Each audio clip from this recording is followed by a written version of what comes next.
Kepulauan Nias. Perkenalkan, nama saya Grace Sains Margareta Bulet, asal sekolah UPTD SMP Negeri 2 Mandiri, kelas 9. Bapak, Ibu, dan saudara-saudari se-Kepulauan Nias, coba perhatikan baju yang sedang saya gunakan. Baju ini merupakan salah satu pakaian adat asal suku bangsa Nias. Tahukah kalian dari mana asal-usul keberadaan suku bangsa Nias?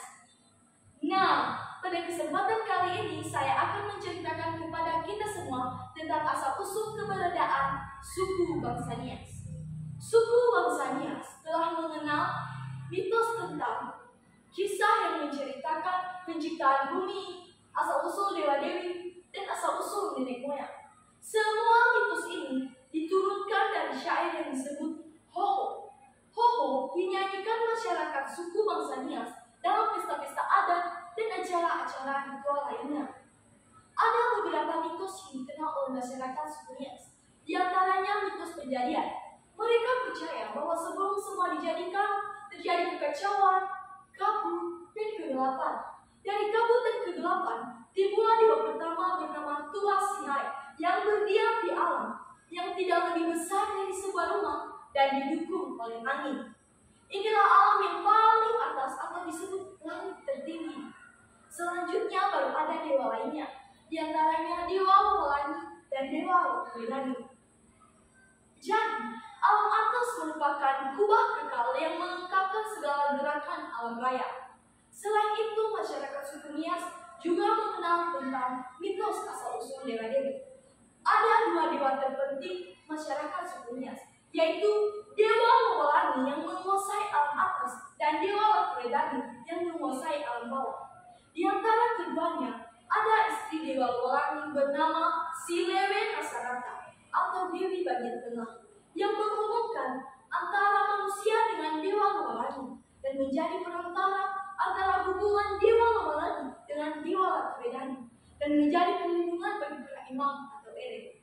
Meskipun sama-sama berasal dari suku bangsa Nias, Harun Hadiwiono mengatakan atau membedakan tentang mitos Nias Utara dengan mitos Nias Selatan. Nias Utara percaya kepada Tuhan Dewa Siai sebagai tokoh dewa pertama, yang dimana ketika dewa ini menghembuskan nafas terakhirnya, maka lahirlah Dewa Alwanani.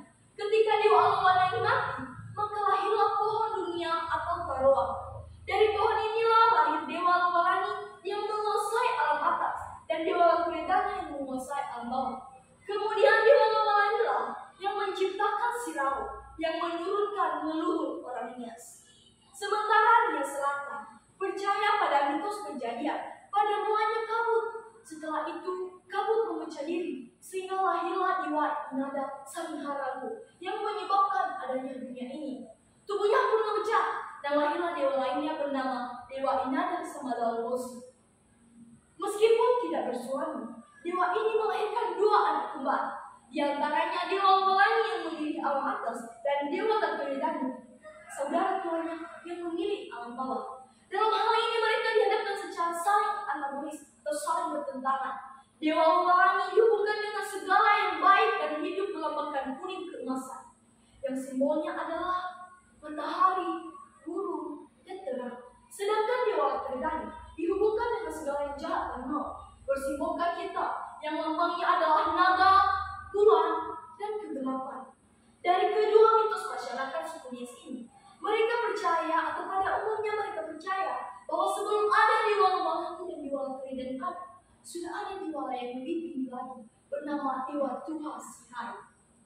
Dan tahukah kalian, menurut versi lain buku Gut Jayaningrat dan mitologi, nenek moyang suku bangsa Nias berasal dari langit yang paling atas, yaitu Teteholi Anaa, suatu negeri yang sangat indah, mirip seperti surga dalam agama Kristen. Nenek moyang suku bangsa Nias berasal dari anak Dewa Sirau yang mengalami pertengkaran perebutan mahkota langit, diakibatkan oleh Dewa Sirau mengundurkan dirinya. Dengan Dewa Sirau mengadakan uji ketangkasan kepada 9 anaknya dengan menarik di atas mata pedang atau tombol yang dipancapkan di depan lapangan istana. Kemenangannya pun diraih oleh anak yang paling musuhnya, bernama Luo Mewena, untuk menenteramkan ke-8 anaknya yang lain. Maka Dewa Sirau menurunkan anaknya ke bumi. Tapi hanya ada 4 orang anak yang bisa berhasil masuk ke Nias dan menjadi leluhur orang Nias. Di antaranya ada Hea yang berdiam di Gombong, Nias Selatan. Ada Geze yang berdiam di Lahewan, Nias Utara. Ada Hulu yang berdiam di Mandehe, Nias Barat. Dan ada Dairi yang berpusat di Gide, Nias Timur. Sementara keempat anak Sirau yang lainnya mengalami kecelakaan. Di antaranya karena berat badannya, dia jatuh menembus bumi dan menjelma menjadi ular yang besar. Yang satu tersangkut di atas pohon dan menjadi hantu hutan. Yang satu tercebur di dalam sungai dan menjadi hantu sungai. Yang satunya terjatuh di atas bebatuan dan menjadi leluhur orang-orang kebal. Walter Lee beranggap karena kepercayaan masyarakat suku Nias bahwa manusia unggul hanya turun di pulau Nias saja, membuat mereka beranggapan bahwa manusia unggul hanya turun di pulau Nias, sehingga masyarakat Nias atau Orina tidak perlu lagi bergaul dengan manusia lainnya. Ini adalah salah satu ketutupan masyarakat Nias dan menetapkan kebudayaan masyarakat Nias yang tetap. Melalui cerita yang telah saya sampaikan kepada kita semua, memperlihatkan keyakinan bangsa suku Nias tentang mitos asal-usul Dewa Dewi, asal-usul nenek moyang, dan penciptaan alam semesta.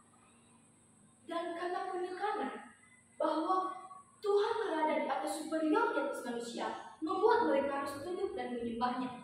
Mereka percaya bahwa Dewa Tuasnya tidak diciptakan, tapi muncul begitu saja dari dalam kabut. Yang kemudian dewa inilah yang menciptakan dewa pelangi dan dewa Laturidani, dan kemudian dewa lainlah yang menciptakan manusia dan alam semesta ini. Ini pun terlihat dalam acara-acara adat dan pesta-pesta adat yang dilakukan oleh masyarakat suku Nias. Baik, demikian saja yang bisa saya ceritakan kepada kita semua untuk mengingatkan kita tentang asal-usul keberadaan suku bangsa Nias. Namun sebelum saya mengakhirinya, terimalah salam saya dalam bahasa Nias kita,